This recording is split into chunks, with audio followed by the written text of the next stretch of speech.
allez-vous? Alors moi je vais très bien, j'espère qu'il en est de même pour vous. Une belle journée commence et donc comme vous le savez, pour ceux qui le savent et qui en sont conscients bien sûr, que il est écrit quelque part que le bonheur et la grâce nous accompagneront tous les jours de la vie. C'est quelque chose généralement que nous disons sans en être vraiment conscient. Mais j'ai appris une leçon qui m'a fait réaliser que effectivement le bonheur et la grâce nous accompagnent tous les jours, en tout cas me concernant. Et je vais vous dire pourquoi cela. Alors, je suis Mélisandre Mougani, transformatrice de vie et inspiratrice. Donc, pour ceux qui ne sont pas encore connectés à ma chaîne, je vous invite à le faire dès maintenant pour que de temps en temps, quand je poste, que nous ayons des moments d'inspiration, de transformation et de boost, pourquoi pas. Ok. Mon défi est d'accompagner les femmes à se révéler, à prendre conscience qu'elles sont des personnes de valeur et surtout qu'elles sont une perle rare. Perle rare parce que elles ont le pouvoir de tout transformer. C'est elles qui ont la stratégie pour arriver à bâtir quelque chose. Pourquoi? Parce qu'il est dit que c'est la femme sage qui bâtit. Et bien quand on entend cela, on sait qu'une femme sage, quand on lui donne de quoi bâtir, ben, elle le bâtit. Des fois, elle n'a pas besoin qu'on lui donne, mais avec ce qu'elle a comme matériaux, elle s'arrange à bâtir quelque chose de consistant, de grand et quelque chose qui peut être une source de bénédiction pour plusieurs personnes. Revenons au bonheur et à la grâce. Alors, il y a des personnes autour de nous que nous considérons comme étant nos amis, comme étant nos frères. Quand la relation grandit à un certain niveau, ça devient carrément de la fraternité. Et il arrive que nous partageons beaucoup de choses, les bons comme les moins bons. Et c'est ce qui fait que ça nous attache et ça nous rend très fusionnels avec ces personnes. Mais il y en a d'autres qui nous considérons comme des amis, comme des frères, mais qui au retour ne nous considèrent pas de la même façon. Pourquoi je le dis? Idéalement, en fait pour moi, idéalement je pense qu'un ami, un frère, une sœur, c'est cette personne qui est avec toi, qui sait te soutenir dans tous les moments. Il s'avère que il m'est arrivé à passer un temps assez, on va dire, assez difficile pour lequel j'avais eu besoin du soutien d'une personne qui m'est très chère. Je dis qu'il m'est très cher au présent parce que son attitude n'a pas changé, ma vision ou ma conception de notre relation vis-à-vis de cette personne. Alors, cette personne a eu à promettre à tenir un engagement pour lequel elle devait m'aider. Mais au final, malgré le fait que je l'ai rappelé et malgré le fait qu'elle m'ait confirmé, qu'elle m'ait rassuré, au finish, elle ne l'a pas fait. Et il y a des personnes, il y a plusieurs personnes comme ça dans notre entourage que nous connaissons, que nous rencontrons, qui prennent des engagements mais qui ne les honorent pas. Et ça peut créer, ça peut pas créer, mais je dirais plutôt que ça crée des frustrations, ça crée de la tristesse, ça blesse notre amour personnel et ça nous conduit à faire des déductions vis-à-vis de cette relation que nous développons avec eux. Alors, cela se passait l'année dernière et cette année-ci, quelques temps après, j'ai eu à me retrouver avec cette personne qui m'avait promis de m'aider, qui avait promis d'honorer son engagement. Nous nous sommes retrouvés dans des circonstances un peu, on va dire, enfin bref, je ne vais pas rentrer dans les détails, je vous épargne les détails. Et la réaction que j'ai eue vis-à-vis de cette personne en la voyant, je pensais avoir peut-être du dédain, de l'amertume ou quoi que ce soit. Non.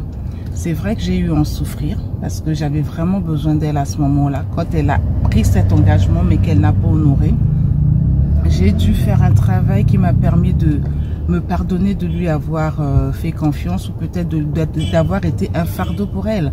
Il se pourrait que pendant que je lui ai demandé ou pendant que je lui ai parlé de cette situation dans laquelle je me trouvais, que j'avais besoin vraiment d'être, elle n'était pas capable de le faire. Bref, j'ai peut-être été un fardeau pour elle, mais elle n'ayant pas pu, je dirais ça comme ça, être authentique, sincère et clair avec moi, ça m'a poussé à penser que je ne représentais pas vraiment ce qu'on va dire une amie pour elle ou une sœur pour cette personne. J'ai eu à travailler, j'étais triste, j'ai eu à travailler, à faire un certain travail en déculpabilisant, en me pardonnant d'avoir peut-être osé et aussi en le pardonnant d'avoir pris un engagement pour lequel elle n'a pas pu tenir. Donc du coup, je la vois dans un événement, ben, je vais faire une accolade à cette personne, je lui fais un grand câlin pour lui dire bonjour. Généralement, c'est comme ça que je dis bonjour aux personnes que j'affectionne énormément. Je leur fais des câlins et pour moi, c'est une façon de communiquer mon affection et mon attention, mon attachement vis-à-vis de cette personne. Mais j'ai senti que la personne était surprise de voir que je lui ai fait un grand câlin et je pense que ça l'a déstabilisé. Alors l'idée ici, c'est quoi?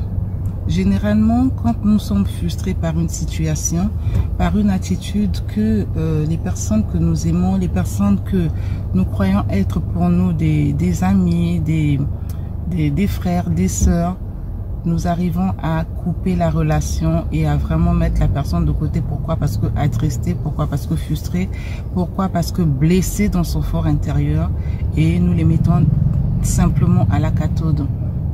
Et je crois qu'il y a dans un livre très bien connu un passage qui dit que lorsque nous pardonnons à ceux qui nous ont offensés, nous mettons des charbons ardents sur leur tête.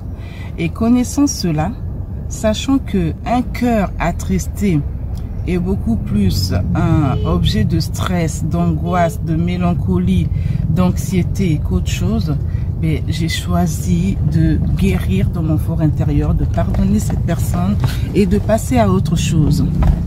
Est-ce de la lâcheté? Est-ce de la passivité? Je ne pense pas, je ne sais pas ce que vous en pensez, mais c'était mon choix à moi de libérer mon cœur de toute cette amertume, de toute cette frustration, parce que oui, je vous avoue que ça m'a fait mal, son attitude, mais je n'ai pas eu d'autre choix que d'en pleurer, d'en être attristé, mais finalement de décider de passer à autre chose. Le bonheur et la grâce m'accompagneront tous les jours de ma vie.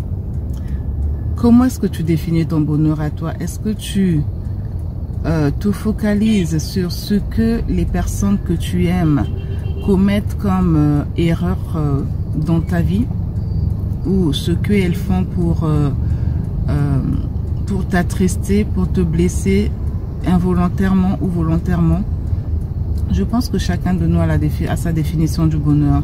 Pour moi, le fait d'être debout ce matin, de vous faire cette vidéo, de sourire, d'avoir cette ambiance, cette énergie positive, c'est déjà pour moi le bonheur. Le fait de voir mes enfants debout le matin qui viennent me faire des câlins en me disant « Maman, bonjour ». Le fait de voir mes enfants partir à l'école, d'être scolarisés, le fait de voir que dans la journée, nous avons droit à 3 voire 4 repas, le fait de voir qu'autour de moi, il y a des personnes qui ont besoin d'aide, mais qui ne les trouvent pas, et de me voir moi dans certaines conditions par la grâce de Dieu, fait déjà mon bonheur. D'accord? Me limiter ou me focaliser à ce que ces personnes qui n'ont pas pu honorer à leur engagement ont fait pour m'attrister, pour me tuer, ne fera que mon malheur. Mais comme je sais m'accrocher à ça et que je veux garder mon cœur plus que toute autre chose, car c'est de lui que viennent des sources de vivre, ça ne vient pas de moi. Et vous savez tous de qui ça vient ou d'où je tire cette citation. Alors, je nous encouragerai à garder l'essentiel et à être focalisé sur les choses qui nous apportent la joie, l'énergie positive. Et c'est comme ça que nous attirons, nous continuerons à attirer en nous la positivité, d'accord, et en gardant le relationnel toujours au bon point. Je suis aujourd'hui libre de tout sentiment vis-à-vis de cette personne qui pour moi, je veux dire, compte énormément parce que j'ai beaucoup de considération pour cette personne, je l'affectionne énormément. C'est vrai que son attitude a dû briser quelque chose en moi, parce que finalement je me suis rendu compte que je n'étais pas, cette personne était mon amie, mais moi je n'étais pas son amie, d'accord? Mais ça ne fait pas d'elle une mauvaise personne, non, c'est juste qu'elle a failli et elle n'a pas su comment rattraper son tir, si je peux appeler ça comme ça. Mais loin de moi le jugement, parce que je sais que je ne suis pas parfaite. Il est arrivé certainement aussi des fois où j'ai eu à blesser des personnes volontairement ou involontairement, et le fait que cette personne ait agi comme ça vis-à-vis de moi me laisse juste à réfléchir et à apprendre notre leçon de la vie, de ne pas compter sur les autres. D'accord, de ne pas toujours compter sur les autres. On peut demander une aide, on peut demander un secours, mais ne pas attendre les bras croisés en espérant corps, âme et esprit que cette personne apportera une solution, sinon nous apportera une aide. Pour mon cas, je n'ai pas reçu ce que j'attendais de cette personne, mais ça ne m'a pas permis de croiser les bras.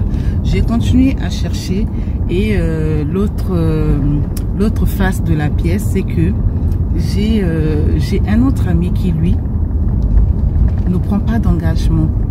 Il ne prend pas d'engagement. C'est une personne qui, je veux dire, qui est à l'écoute, qui a une écoute active, qui t'écoute quand tu as un problème. En tout cas, dans tous les cas, elle est disponible à t'écouter, elle ne dit rien. Mais c'est la personne qui, généralement, trouve toujours des débouchés pour pouvoir m'aider à sortir des situations dans lesquelles je suis. Des fois, en passant un coup de fil et en me mettant en contact avec la personne qui va m'aider à solutionner le problème, ou encore en m'apportant la solution là où je me trouve.